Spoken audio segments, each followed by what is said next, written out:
Salut tout le monde, bienvenue dans cette nouvelle vidéo et ce nouveau concept de vidéo Cold Email Teardown dans lequel je prends des emails que vous rédigez, que vous envoyez à vos prospects et simplement on les simplifie, on les améliore pour améliorer vos résultats. Donc récemment j'ai échangé sur Instagram avec une personne qui est dans le SMMA qui a envoyé une campagne de Cold Email à peu près 100 personnes.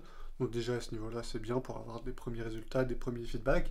Et le problème, c'est que cette personne n'a eu aucun résultat avec ses emails. Donc, on a pu échanger avec cette personne sur un peu ce qu'elle a mis en place, etc. Et je lui ai demandé de m'envoyer simplement l'email en question. Donc, elle me l'a envoyé. Et derrière, je dois en rédiger un autre. Et je vais vous montrer en fait un peu le process que j'ai utilisé et que j'utilise à l'heure actuelle pour rédiger un cold email. Donc, je vais vous montrer tout ça. Ok, nous voilà sur l'iPad. Donc, on a le mail en question. Donc, je ne vais pas vous lire non plus en entier. Déjà parce que même moi en fait j'ai la flemme de lire parce qu'il est long. Et du coup imaginez si moi j'ai la flemme de lire, imaginez un PDG, un patron, un décisionnaire, il va jamais prendre le temps de le lire. Et du coup aussi quelque chose que j'ai oublié de préciser déjà avant la vidéo, enfin avant qu'on s'y mette, et que j'ai oublié de demander à la personne, c'est l'objet de l'email. Parce que l'objet de l'email c'est ce qui va être le plus important et ce qui va être quasiment décisif dans votre campagne email. Si vous rédigez le meilleur email du monde, mais que vous ne rédigez pas un objet d'email suffisamment intéressant pour attirer du clic sur votre email, tous les efforts de rédaction d'email auront servi à rien. Donc, là, ce qu'on a, c'est le nouvel email et je vais vous montrer simplement le process que j'ai utilisé pour avoir cet email et même cet email, je pense qu'il est améliorable. On va voir tout ça ensemble. Donc là, on a l'email, on a l'introduction. Honnêtement, ça, c'est l'introduction. Voilà, on se présente un peu, petit icebreaker avec la page Facebook, etc. Même si selon moi, ça pourrait être meilleur. Mais j'avoue qu'à l'heure actuelle, avec les infos qu'on a, on peut pas forcément faire mieux. Moi, j'ai pas pu faire mieux, j'ai pas toutes les infos. Donc, on a ça en intro, c'est correct. Et là, après, on a un peu un gloubi-boulga, un peu de mélange d'offres et je sais pas, de passage à l'action. Bref, en gros, ce qu'on veut, c'est avoir un appel avec la personne pour lui présenter l'audit qu'on a fait. Ok. Parce qu'en fait, comme j'ai pu le noter, on n'a pas de case study dans cette campagne-là. Donc, on va faire simplement un audit gratuit et on va présenter cet audit. Comme je vous l'ai dit, on n'a pas de case study. Donc, ce que j'ai écrit là, le case study que j'ai écrit là, il est bidon. On va pouvoir l'enlever. On fera ça juste après. Donc là on a l'email et voilà, comme je vous l'ai dit, il est très long, personne ne va lire jusqu'au bout. Si vous envoyez ça à un décisionnaire occupé, jamais il va prendre le temps de le lire. Sauf encore une fois si vous avez un très bon objet d'email qui peut permettre l'accroche et qui va faire en sorte que la personne ouvre. Et à moins que la personne soit très très intéressée par ce que vous proposez, genre vraiment elle en a extrêmement besoin, là maintenant tout de suite, il y a très peu de chances qu'elle aille jusqu'au bout et qu'elle vous réponde. Donc ce qu'on va faire, c'est qu'on va raccourcir le mail et faire une offre et un passage à l'action, en fait, tout simplement, bien plus précis. Donc là, on a, comme je vous l'ai dit, l'email que j'ai pu corriger. Donc, très simple, bonjour, nom du prospect. On peut en vrai même, hop, enlever l'espace ici. J'ai vu votre page Facebook, nom de la page, et votre site web en cherchant des biens d'Anville. J'ai été agréablement surprise par la qualité de vos biens et la manière dont vous les mettez en avant. Alors j'ai écrit surprise parce que la personne qui m'a envoyé ça, c'est une femme. Mais ça, c'est un détail, on s'en fout. Récemment, j'ai aidé Agence à se développer grâce à une stratégie digitale complète sur les réseaux sociaux.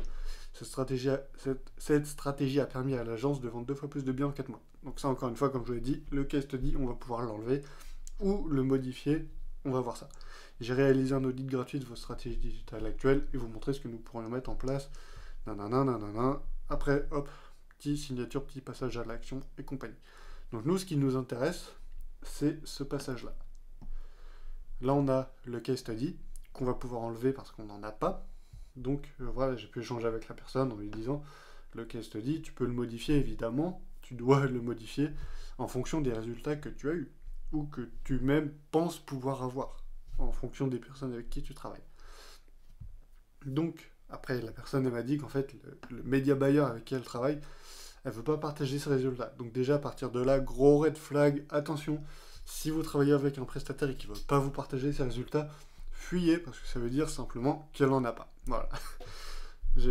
Ça m'a déjà fait le coup, en fait, on m'a déjà fait le coup, c'était, je vais vous raconter un peu ma vie actuellement, mais c'était il y a quelques mois, je travaillais pour de la lead gen avec une agence, pareil, et je lui ai dit, ok, donc on peut écrire un email, pas de problème, tant qu'on met une bonne offre et un bon case study, ça passe. Du coup, je lui ai dit passe-moi les résultats simplement que vous avez eu et on va rédiger un bon email. Sauf que la personne à qui j'ai échangé, elle m'a dit le mec avec qui je travaille, il veut pas me partager les résultats. Donc à partir de là, la conclusion elle se fait rapidement. Si on veut pas partager les résultats, c'est qu'on n'en a pas. Un prestataire qui a des résultats, t'inquiète qu'il les partage. Il le gueule sur tous les toits.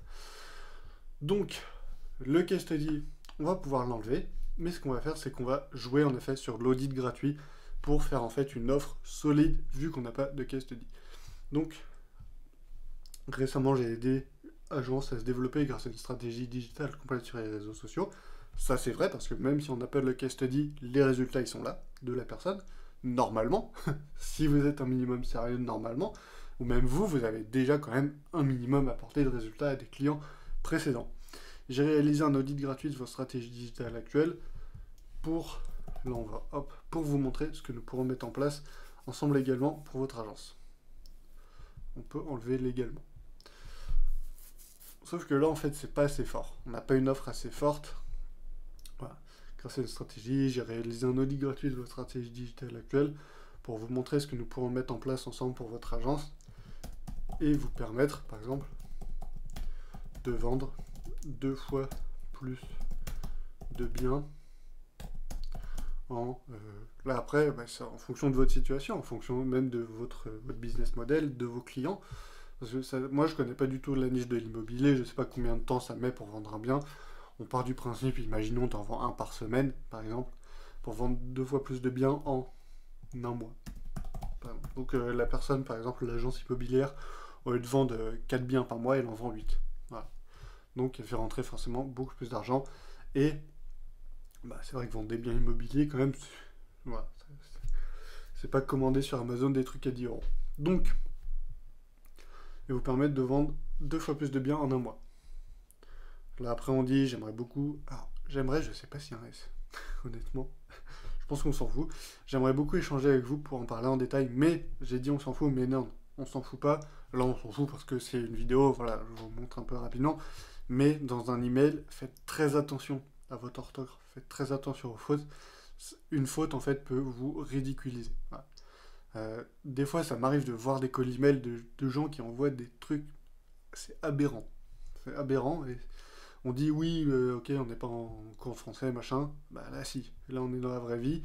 On parle à des vrais gens qui, eux, font attention. Qui, ouais, peut-être eux aussi, ils font des fautes. Mais on s'en fout. Nous, c'est à nous de faire attention aux détails et d'envoyer quelque chose de sérieux, en fait, tout simplement. C'est pour être sérieux. Voilà. Donc, c'était petit aparté sur l'orthographe. Donc là, simplement, call to action. J'aimerais beaucoup échanger avec vous pour en parler en détail. Disponible pour un échange cette semaine. Là, ce qu'on va faire, c'est qu'on a présenté du coup la stratégie digitale et on a présenté, tout simplement, on a mis en avant un audit gratuit. Donc, j'aimerais beaucoup échanger avec vous. Là, on peut dire, c'est long honnêtement. Après, c'est à vous d'adapter. Là, j'ai écrit ça un peu rapidement. Et là, on peut garder quand même disponible pour un échange. Voilà. Ou disponible, ou machin. Encore une fois, après, c'est à vous d'adapter. C'est comme je le disais dans la précédente vidéo de call email.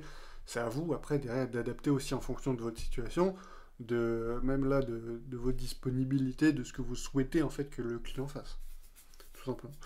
Donc, même cet email-là, honnêtement, il est rédigé un peu à la va-vite. C'est vrai, j'ai pas pris vraiment non plus 4 heures pour le rédiger. Mais déjà, il vous apportera des bien meilleurs résultats que ça. Honnêtement, je pense que à ce niveau-là, c'est pas très compliqué. Alors, je tiens à préciser, en aucun cas, je me moque de la personne ou de son skill en email. En aucun cas. Je ne me permettrai pas. C'est juste que c'est rigolo. C'est rigolo de voir des emails comme ça. Parce que même moi, au final, j'en envoyais des comme ça. C'est infernal. C'est aussi infernal pour vous à écrire et à envoyer que pour la personne à lire. Donc voilà. C'est vraiment, si vous envoyez des emails comme ça, ne le faites plus. Voilà. Partez sur quelque chose de court, concret, concis, simple et efficace. Donc on a les 3 C, comme je l'avais dit encore une fois dans la précédente vidéo, enfin dans les petites vidéos qui remontent d'ailleurs. Là on a le custom compliment. C'est un peu custom compliment, icebreaker machin. Custom compliment. Ensuite là on a normalement le case study. Et après on a le call to action. Voilà, tout simplement. Si vous respectez ces 3 C dans vos emails, vous aurez des campagnes à succès, tout simplement. Bref, c'est tout pour cette petite vidéo. J'espère que ça aura pu vous aider, que ça aura pu au moins vous donner quelques idées de mails à rédiger. Si vous rédigez des gros pavés comme ça, ne le faites plus. Et vous savez un peu sur quel modèle vous dirigez. Encore une fois, privilégiez d'avoir des case studies plutôt que d'envoyer des offres. Alors, c'est vrai que si vous n'avez pas de clients, si vous n'avez pas eu de clients précédemment, c'est vrai que c'est intéressant d'utiliser une offre solide, mais privilégiez quand même le case study. Et si vous n'avez pas eu, encore une fois, de clients, utilisez des offres solides, comme on a pu le voir ici, et ça passera. Bref, encore une fois, j'espère que ça vous aura plu. N'hésitez pas à mettre un petit pouce bleu à la vidéo, un petit commentaire. Est-ce que vous galérez en cold email? Est-ce que vous galérez en prospection? Etc. etc. N'hésitez pas à partager votre expérience. Ça sert à ça la section commentaires. Et nous, on se retrouve prochainement dans une nouvelle vidéo. D'ailleurs, petite parenthèse, petit aparté, je pense que ce sera peut-être une des dernières vidéos vraiment axées business. Parce que les prochaines, elles seront relativement axées iPad, tech, etc. Mais de toute façon, je continuerai de faire des vidéos comme ça, pas de problème. Donc si jamais vous avez des calls d'email où vous n'avez pas eu vraiment de résultats, etc., n'hésitez pas à me contacter sur Instagram. Vous pourrez m'envoyer ça, on pourra échanger tranquillement à ce sujet-là. Et je pourrais vous envoyer des nouveaux emails à envoyer tranquillement. Bref, on se retrouve prochainement dans une nouvelle vidéo.